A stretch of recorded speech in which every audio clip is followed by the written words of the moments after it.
Cops of Reddit, what is the most what the fuck happened here moment you've experienced? Late to the party, but my favorite so far has got to be the tale of the UFO/aliens. I was a cop on the res for a while and had my fair share of crazies. One night, I'm out driving around and I get a call from dispatch. There's a UFO out in one of the farmers' fields. Okay? So I get to the house and talk with the guy. We know each other, he doesn't seem to be that loony.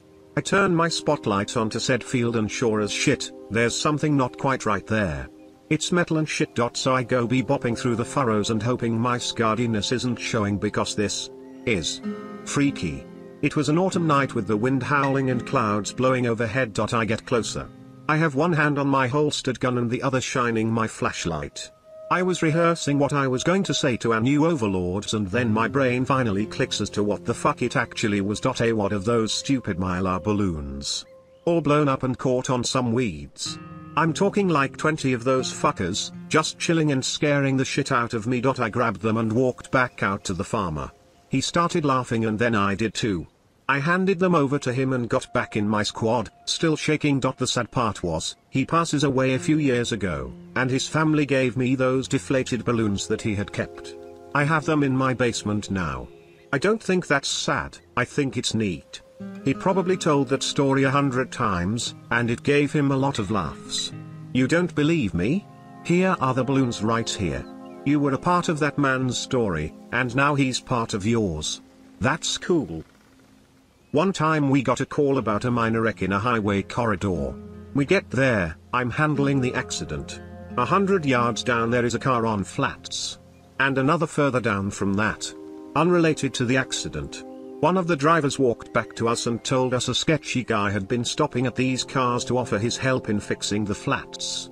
The theory was that he threw something on the road to flatten the tires so that he could help and get money from the drivers. I'm stuck at the back end of this mess, on the radio trying to get another unit to detain the shady guy. All of a sudden I look over and there's a guy in nothing but a hospital gown and an M4 hanging out of his arm just tootling along the shoulder.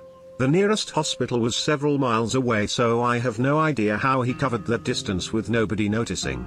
So here I am with 1. A car wreck, 2. A guy possibly flattening tires on purpose, and 3. An escaped hospital patient. All completely unrelated, on a major highway late at night. What was the deal with the hospital patient? He was just confused and wandered loose. Lol. I took him back and told him to stay in the damn hospital.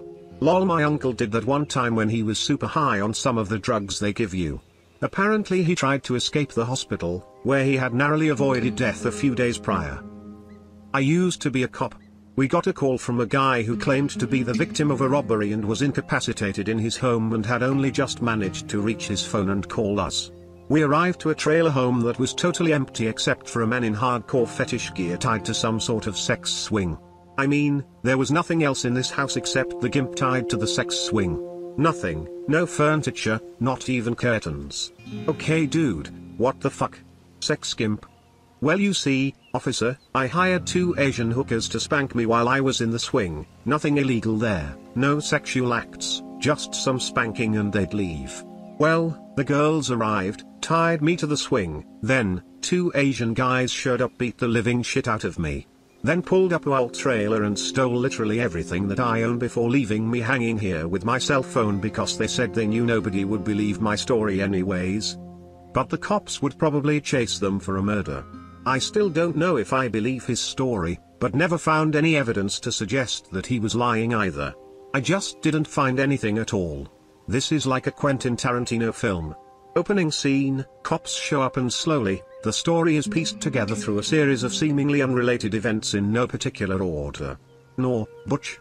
I'm pretty fucking far from okay. This is my uncle's story, not a cop, but the call was sent to the fire department instead due to the strangeness. The truck was sent on a call for an unknown disturbance, which basically means anything in the world. They get sent an address and that's pretty much it. Truck drives down the street looking for this address and they get to the end and all they can see is an abandoned lot with nothing but bushes. Even though they can't see anyone, they have to get out and investigate, so my uncle and a couple of the guys get out of the truck and start walking around with the usual fire department call out. They didn't hear anything for a while and were about to pack it in as another pointless prank call when my uncle walked past a bush and heard rustling. He looks over and sees a man standing kind of awkwardly behind a bush. "Hey Mr. Fireman, did you call 911? Uncle, yes sir." My uncle steps a bit closer and realizes how man is buck-ass naked and standing at a strange angle. He motions to another firefighter that he found the caller and goes behind the bush to begin assessing. He is a firefighter paramedic. That's when he realizes that the man has, what he refers to, a fucking bunny tail on his butt. Of course they tried to get the man to explain why he had called in distress and what was going on. After a bit of avoidance, the man finally admits that he had taken a toilet brush cleaner and shoved the handle up his bum. Honestly, no idea why anyone would think this is a good idea generally. Being the enlightened individual that he is, he chose one with a hook on the end, to hang up in a bathroom. What my uncle and the other firefighters assumed was that the hook had gotten stuck on something internally because they couldn't pull it out, and it caused the man significant discomfort when they tried. My uncle left the man with another firefighter, getting his information, and went back to the truck to call for an ambulance. Of course at this point he always mentions that he walked around the truck to see the rest of the company trying to silently die of laughter out of view of the bushes. When the ambulance arrives, my uncle meets them with a grin on his face and tells them to brace themselves before walking them over to the bushes. They assess the man and conclude that there is no way for them to remove the toilet brush in the field and that they have to admit him to the hospital for surgery. The only problem was that they couldn't figure out how to get him into the gurney without causing him to move in a way that caused him more pain. They end up throwing a blanket over him and the firefighters help maneuver him into a sort of downward dog mountain position with his bum in the air to keep the toilet brush at the right angle.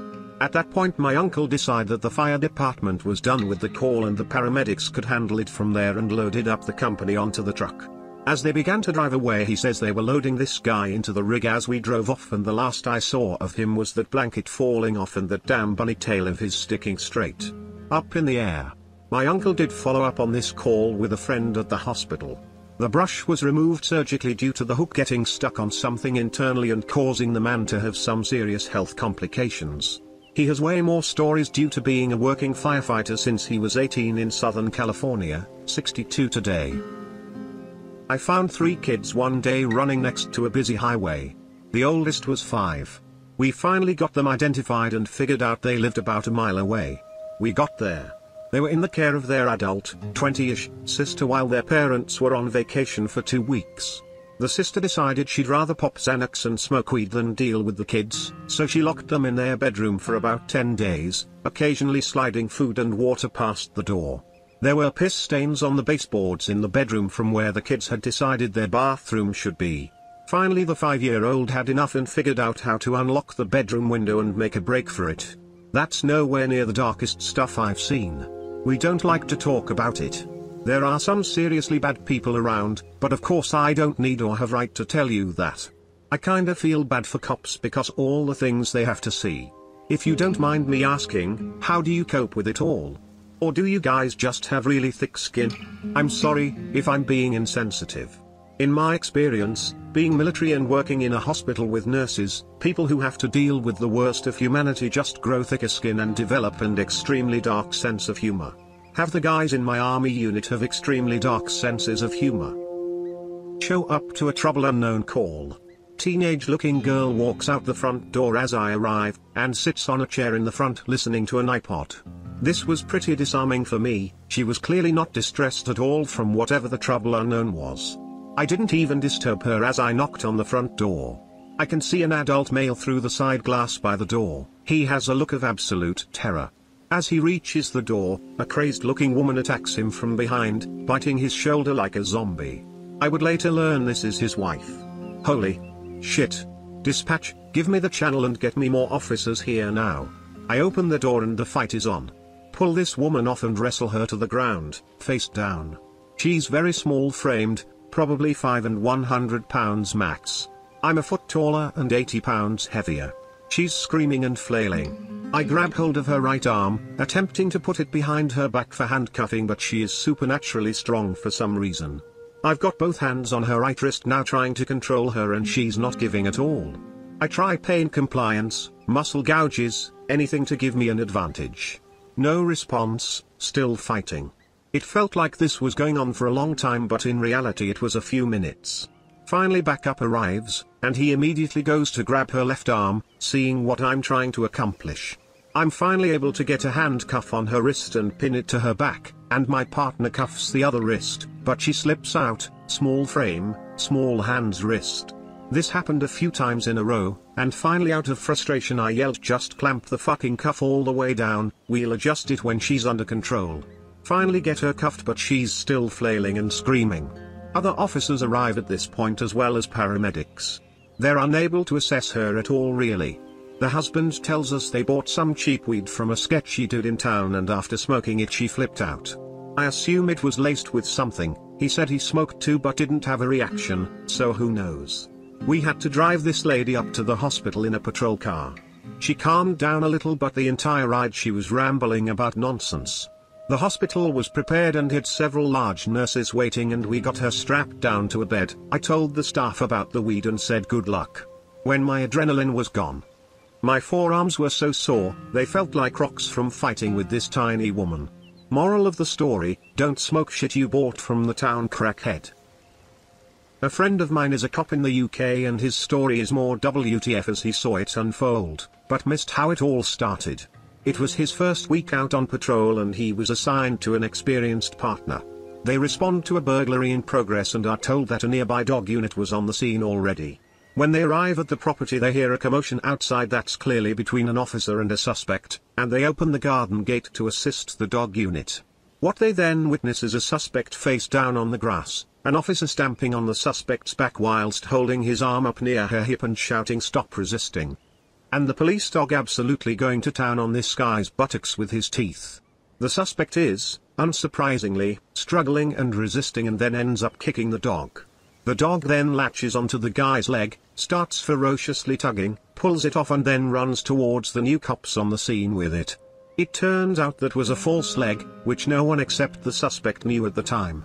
And my buddy the cop said he just froze whilst trying to figure out how the hell he calls this in and whether or not he should retrieve the man's leg from the police dog. Not me but my dad, but when he was on the road years back he got a call from a man saying he was locked in someone's closet. So he goes to the location of the call, which was a project housing unit, and knocks on the door. A man answered exclaiming, "I caught one. I caught one." My dad has absolutely no idea what this dude means until he opens up the closet and sees a dwarf tied up in the closet. Apparently the dwarf was going door to door for some organization, and when the psycho dude opened his door he thought he found a leprechaun and proceeded to catch it and throw it in his closet for safekeeping. Might not really fit here as I'm not a cop, but still a WTF. As a brand new ER nurse we had two police officers drop off a naked man bleeding from his groin area.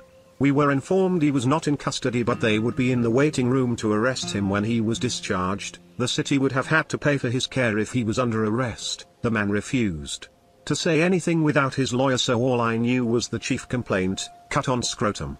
I take off the towel and get to see my first testicle, as in without the normal fleshy covering. The way the skin was ripped I thought for sure a police dog was involved. I'll spare you the rest of the gory details. Someone manages to get the backstory out of the cops. Dude was in the shower when they arrived to arrest him on a meth charge. He runs and tries to hop over a chain link fence. Not nearly as exciting as I was thinking. To be honest here, the majority of WTF happened here cases are usually the most gruesome and traumatic. Which might explain why the thread hasn't taken off like you had hoped. My partner and I are both police officers with the military, so our experiences are somewhat different. I retired from the force this year. But thinking back on all the memorable cases we have had, the most WTF happened cases were all suicide and death related. The misadventure deaths usually take the cake for complete WTF worthiness though. One involved a guy who was found hanged in his bedroom. He was wearing a dress and heels, with strings attached from his feet to his ball sack. We believe that he liked the tugging sensation when he walked around the room. There were numerous scum jars, many without lids, all over his bedroom. Some of them had been knocked over. It was just a complete mess. The only thing that comes to mind at the scene is, WTF. I have a non-gruesome one that turned out hilarious, so no shit, there we were. Driving back to base, with a trunk full of guns. Why, do you ask? because CO had fucked up organizing transport, and nobody looked forward to lugging tripods and shit around. So we drew lots, and I hit one of the short ones. We get stopped, get told it's a sobriety checkpoint. Yeah sure, no problem. Also he'd like to have a look in our car. Just procedure. We tell him that there's a shitload of guns in there, and try to present our military IDs again to point out that they permit us to drive around with a shitload of guns. This is met by the cop drawing down on us. My passenger goes for the disarm, somehow doesn't fuck that up, and now we have a cop, held at gunpoint. Yeah. Fuck. Now he's having the time of his life, so we decide to not go the ID route, because that guy is scared shitless and might do anything. Also backup is on the way. Someone hit his radio button in the scuffle. Now, you might be asking, but Klaus, why the fuck did that guy freak at the mention of a shitload of guns? Turns out that, unbeknownst to us, somebody in a blue station wagon had been seen leaving the local ammo dump about 40 minutes ago, and a bunch of stuff was missing. We were in a blue station wagon.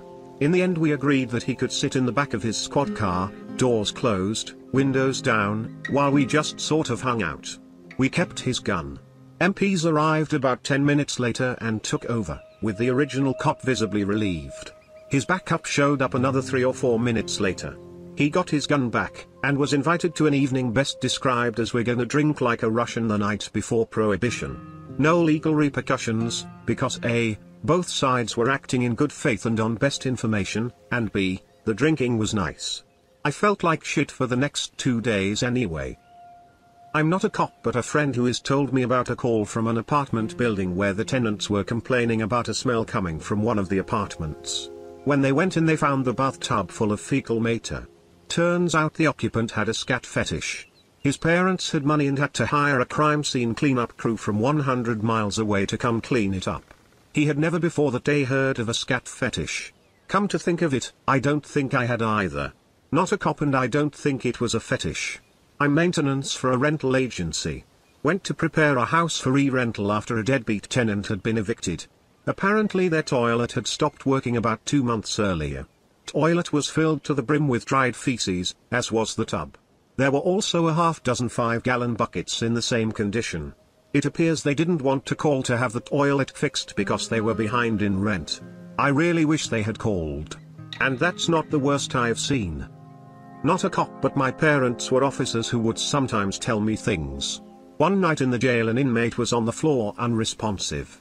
The officers and nurse come in to give him chest compressions or whatever and the dude is just dead. Turns out he broke off the temple piece off his eyeglasses and somehow managed to wedge it into his chest.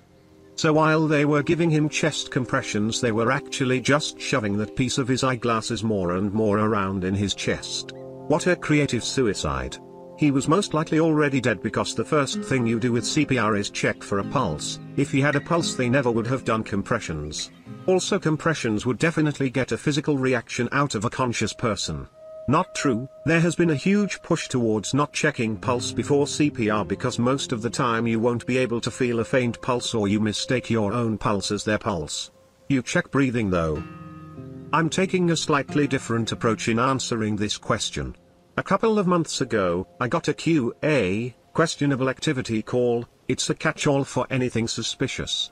The caller stated she believed someone had snuck into her backyard, climbed up onto her second floor deck and then left an imprint of their dick on her sliding door. I show up to the call about 5 minutes later and she's mad at me because I didn't schedule an appointment to come over and her kids saw me. She didn't want her kids to think something bad had happened. After we get past her anger towards me for showing up, she shows me the glass sliding door in question. In all fairness to the caller, there was a sizable smudge and imprint on the glass. However, the imprint looked nothing like any penis I've ever seen. In fact, the imprint looked really similar to the dead bird laying on the deck next to the door. When I pointed out the dead bird and explained my belief that no dick had been placed on her door, the caller became incredibly irate and told me she moved to our city because it was supposed to be very safe. But now she was thinking of moving away because naked people throwing dead birds at her house was more than she could handle. Realizing I would not be able to rationalize with Dick Bird, I left and wrote my report. Some people don't deserve to call 911. Too many to choose from, I forget them all. So how about non-fatal ones that are kinda upbeat? Car in a pond. Guy bought the car, Hated it, got so angry he literally drove it into a pond and they left. Ticket for littering cause I jumped in to see if anyone was in the car. Car wrecked in a tree, like up in the middle of the branches. I just don't know how. Half missing decomposing dead body from natural death. Turned out the many cats in the house ate half that person. Okay, that's one's gross. A ride-along had a warrant and got tased by the officer they were with, trying to run from. That was a more of WTF moment hearing it over the radio. Guy going through a divorce and decided to renovate his house at 2 AM with a sledgehammer, by taking out all the walls and furniture, cause his future ex got awarded the house. Didn't arrest him, was still his house, just keep the noise down please. It's more of what an old friend told our family. They see a lot of fucked up things. I'll tell you the two that I remember the most. In order for the paydowns body searches to happen, a medic, or nurse, has to do it. Don't know why, but it's just one of those laws that probably protects the people being searched. A hooker came into the station. They did the pat down for the hooker, and when they got to between her legs they found a tree car air freshener shoved up her vagina. It wasn't folded to be put up there whatsoever. Her reasoning for having up there, you may ask? Her area stunk. Then on a completely different woman, they found a 20-year-old clitoral piercing that was very evident that it hasn't been removed or tended to since skin was formed over it. Man, I thought reading about the guy who ripped his nutsack open climbing over a fence was rough. But now I'm positive I've had enough internet for the day.